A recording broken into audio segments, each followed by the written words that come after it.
Hello, friends, and welcome back to Living Divinely.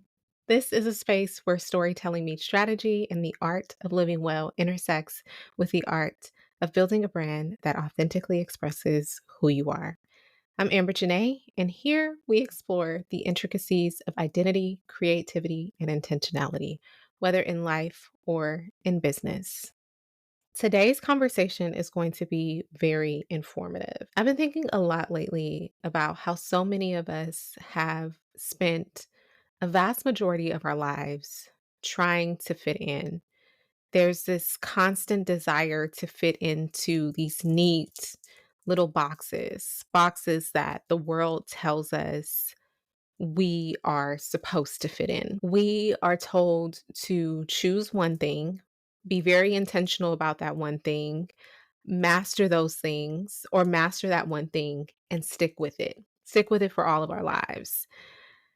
You know, oh, go work for the city, go work for the government, master that and do that for the rest of your lives. And maybe for some people that works. I personally feel like for me, it never did. And I don't think it'll ever work. For the longest time, I felt like I just kept trying to do things the right way. I wanted to focus on living life according to everyone else's standards, especially trying to live up to the standards and expectations of my parents. I think I lived a lot of the decisions that I made early on in life were made because I felt like there was like this desire to appease my parents and not wanting to live with the guilt or shame of not responding to life and doing the things that they required me or wanted me to do. I tried desperately to focus on one path because that's what I was taught. I wanted to see everything through to the end and not stray off of this path. But I remember working in this job that my parents convinced me to take, and it, the office itself, it was very dark and cold, and it was it was just like one of those spaces, and yeah, I was making really great money, but I remember walking in there one day and was just like, "This cannot be my forever." And I think every time that I tried to focus on, "No, just stick it out," every time that I tried to do that and force myself into this mold, I ended up feeling incredibly, incredibly frustrated. I was restless, and it was like I was constantly working against myself instead of working with myself. Several years ago, I was in this space where I was semi comfortable with where I was, and I stumbled across human design. At first, I was like, damn, here we go. Another one of those tools to try to make sense of who I am, kind of like those personality tools or whatever. But the deeper I went into the study of human design, the more I realized I was studying something that was actually giving me the permission to move in a way that felt natural to me. According to human design, I am a manifesting generator. If you carry that human design trait, you are here to do things very differently. I consider myself to be multi passionate. I move very quickly. I tend to follow whatever it is that excites me. And I am completely drained when and if I am doing something that does not fulfill me, something that does not excite me. And I thrive when I let myself pivot and explore. There's also another layer to this that I want to touch on. A layer that I have been focusing on showcasing more with this new rebrand of mine. I have what is called emotional authority. And essentially, what that means is my decisions aren't meant to be made on impulse. Although, when it comes to shopping, I feel like I very much act on an impulse, but my decisions tend to come through pure intuitive clarity. And that intuitive clarity only arrives when I have given myself the space to feel everything out and allow myself to sit with whatever decision that I am making. Letting myself settle and really finding the answers underneath everything that I may be feeling at the time or even thinking. And I realized the more that I studied human design, the more that I studied and embodied my human design, that there is a huge aspect of this that plays into my business and the way that I work with clients. Learning this about myself really changed everything for me. It shifted how I create, how I run my business, and even the way that I navigate my relationships. It really gave me a sense of clarity that I didn't even realize that I was missing. And that's why I wanted to share this topic today, because I think we all deserve the space to move in ways that feel truly connected to who we are, not just who we've been told we are supposed to be, not just the version of us that we imagine ourselves to be based on what we see online. Like, we truly deserve to be connected to who we are. So, if you are someone who has been curious about what your own human design might reveal, or how you can start aligning your life and working with what feels natural, stick with me in this episode. We're going places. So, the burning question: what is human design? Let's talk about it. As humans, we are very complex creatures. And I have always believed that we carry pieces of all things within us. It doesn't matter what human design type that you are. Just like we have the ability to embody different types of traits at different moments in life, there are traces of every human design within us. I personally believe this. We might have the visionary nature of a projector, the boldness of a manifester, or the deep intuition of a reflector. But at our core, there is one dominant type of energy that guides how we move throughout the world. The one that defines how we create, how we interact with others or ourselves, and how we make decisions. And that's where human design comes into play. Think of human design as a blueprint for how you best operate in the world. Think of all the spiritual intuitive practices that predate our time and a mixture of them all coming together to create a unique map of how you're wired.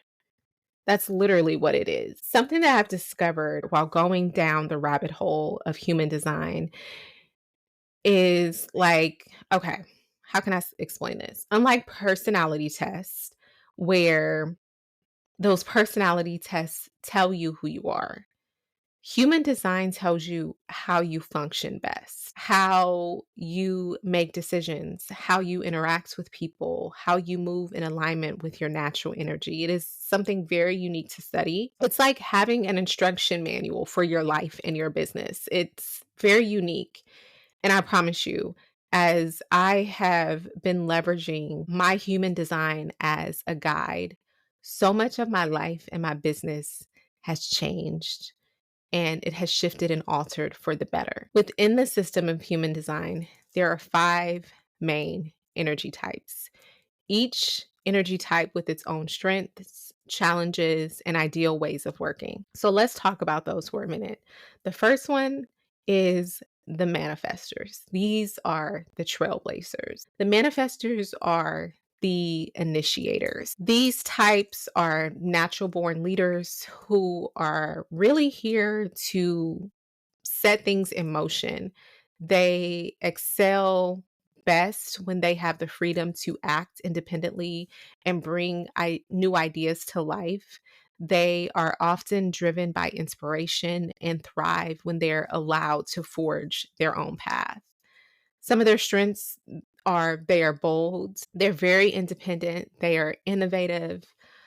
The second are the generators. These are the builders. Generators are the powerful creators who excel when they are engaged in work that lights them up. Their energy is often consistent, but only when they are doing something that they love. Fulfillment and mastery for the generators come from responding to only what feels right. Their strengths are they're energized, masterful, and resilient, but they often tend to feel frustrated or burnt out when they are working on things that do not inspire them. They tend to follow what excites them and build expertise through practice. And then we have the manifesting generators. These are the multi hyphenates. Like me, manifesting generators are multi passionate. We thrive when we have the freedom to explore various interests. We move quickly, we pivot often, and we excel when we are allowed to refine and adapt our creative processes. Then there are the projectors. These are the natural guides and visionaries. They excel at recognizing the potential in others and offering valuable insights. Projectors thrive when they are invited to share their wisdom and their vision rather than trying to initiate on their own. They are very insightful individuals, very strategic, very wise, but they can often feel overlooked or exhausted if they try to work like generators. And it's best for them to focus on guiding, teaching, and offering their perspective.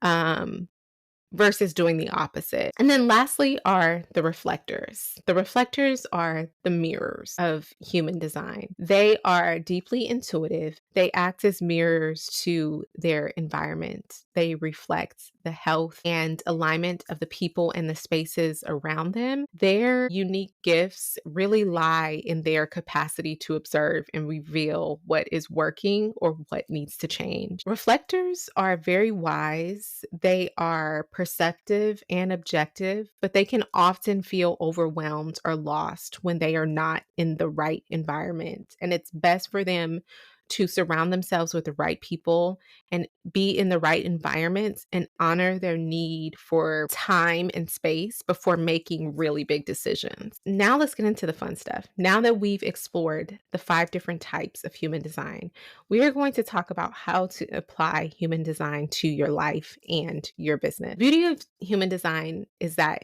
it isn't about changing who you are.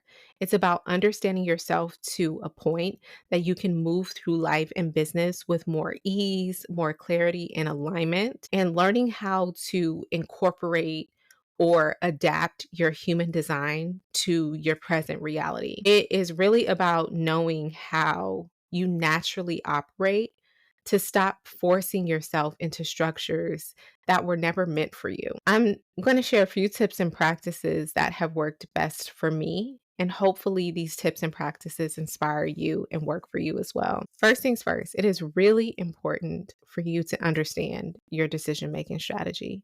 One of the most life changing aspects of human design is learning how you're meant to make decisions. Because the reality is we do not all operate in the same ways. If you have emotional authority like me, your best decisions don't come in the moment. Your emotions tend to fluctuate often, which means that you need a lot of time. You need a lot of space to make decisions. You need time to feel the highs of your decision making, the lows, and then to settle into that clarity. Unfortunately for me, I've learned this the hard way. Putting myself into more stress than is needed or necessary because I have made decisions without allowing my emotions to settle. I used to often say yes too quickly, only to end up regretting it later. And now I've developed a practice where I pause and I sit with things and I really give myself time to make decisions. I actually allow the decisions to come to me instead of trying to force an immediate answer.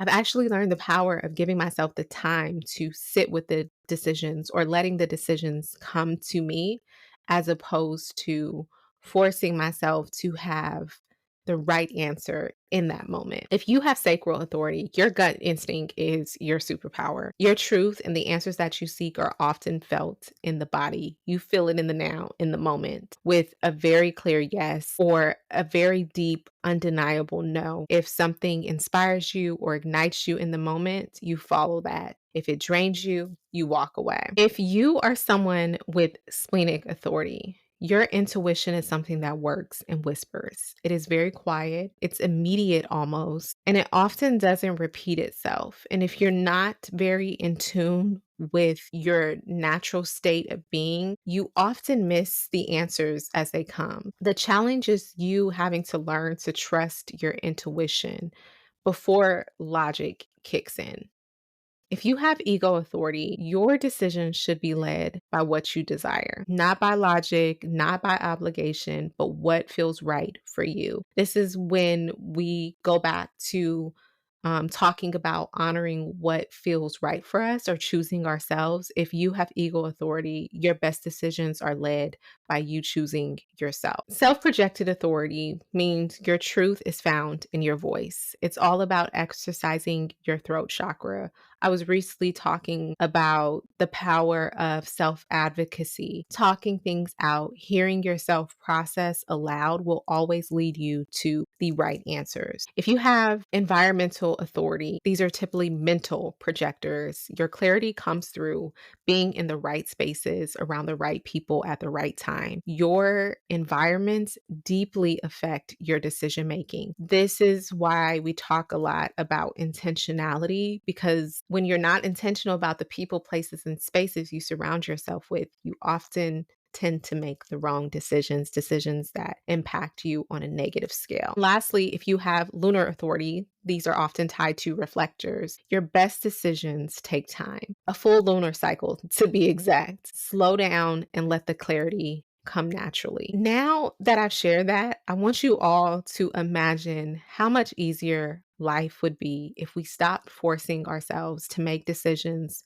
the way that others do and instead honor the way that we are meant to process our choices and our decisions. Another one of my practices has just been focusing on aligning my business with my natural flow. One of the biggest sources of frustration in business and creativity is literally forcing ourselves to work in ways that don't actually align with us. Manifestors, you're not designed to ask for permission. You're meant to initiate, you're meant to disrupt, you are meant to create freely.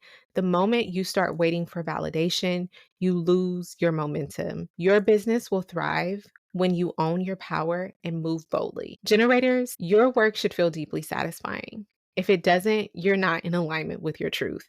When you follow what excites you, your energy becomes magnetic. You're literally built to master what you love. Manifesting generators, like me, we are not here to choose one thing. We are here to explore, we are here to pivot, and we are here to move quickly. The moment I stopped feeling guilty about being multi passionate, my entire workflow changed, my entire life changed. If you are a manifesting generator, you build your business with flexibility in mind. Allow for shifts. Don't try to force yourself in a space to where you're staying somewhere for too long, especially staying somewhere where you no longer feel connected and you're tying yourself to that because you feel like you have to. Give yourself room to change, to explore new directions, and don't get stuck in things that feel stale and outdated and no longer aligned with who you are. Projectors, you thrive the most when you are invited into the right opportunities. You are here to guide, you are not here to overwork or grind. So, working excessively, working 10 to 12-hour days will drain you and will drain you quickly. The key to your work is working smarter and not harder. Let your wisdom be recognized and build your business around your insights, not your output. Lastly, are my reflectors. Your strength is in your ability to observe. You are a mirror for the world around you, which means your environment and the people that you work with closely will deeply impact your success. This is why it is very important for you to surround yourself with the right energy. When you are not surrounded by the right energy, you are drained and often steered in the wrong direction. Again, imagine a world where instead of forcing ourselves to work in ways that drain us, we simply honored the way we naturally flow. This is what alignment looks like. So this is what it means to stop forcing what doesn't feel right. This part of the path is the hardest. And for me, for a very long time, I tried to force things. I followed business strategies that worked for others, but didn't feel right for me. But I did it because I thought that that was what I was supposed to do. I said yes to jobs and projects that looked good on paper, but drained me in practice. I pushed myself to work in structures that never really felt natural for me and forced me into a space of burnout. Then I realized something, and that is your energy is your biggest asset, and you have to do whatever it takes to protect that energy. If something starts to feel forced, exhausting, or out of alignment, chances are it's likely not for you, or it simply has run its course. A lot of the times we go into experiences and we're really excited about that experience. And it works really well for a while. It could work really well for 3 months. It could work really well for 3 years. But at some point, it starts to get really exhausted. It starts to get really hard. And that's how you know that something is now out of alignment. If you're constantly feeling drained by it, it is a sign that it's working against your natural design. This is honestly something I wish I had known sooner in life, but I am grateful for me discovering human design and starting to study human design because it's really helped to elevate the way that I think and the way that I operate, not just in business, but in life. I think the moment that I stopped forcing myself into what wasn't meant for me, everything really started to click. It started to stick. Before we close, something that I've taught myself and remind myself over and over again is that your human design is not a limitation. It's a permission slip. A permission slip to do things your way. It's a permission slip to trust yourself and to build a life and business that feels authentic, that feels intentional, and is a true reflection and expression of who you are. And that's our episode. I hope that you enjoyed this. I hope that you guys have some type of insight and tools that will help you start leveraging human design in your everyday life and business a little bit more. I want to thank you all for joining me in this space of self discovery and refinement. It continues to get better and better. And I'm just so happy to have you all along with me on this journey. Continue to follow along for more insights into branding, intentionality, and self expression and personal wellness. I want us to continue to build meaningful things together. Until next time, my friends, remember the most powerful thing that you can create is a life and a brand that is truly your own. Thanks for tuning in.